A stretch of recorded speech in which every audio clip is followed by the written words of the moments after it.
When you thought you stopped listening to poetry then, Solemnzy says.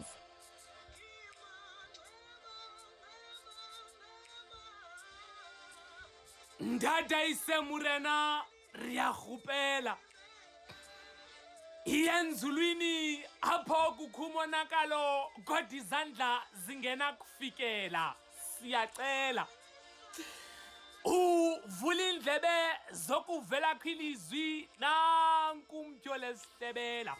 Ukuba ukuzisika enyameni kuyakwazi ukuthomalalisa inhlungu esemoyeni.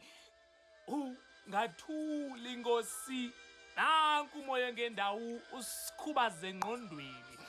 Umoya uxakanisekile. Ingqondo zixinene. Inhliziyo ziyasindwa kodwa intsusa asiyazi. Yehlisa umoya wakho ingcwele usikhulule sibophekile. Nalona kumbhalo onganakekanga nongadumanga. Solomzi Ntwenga imbongi yosiba.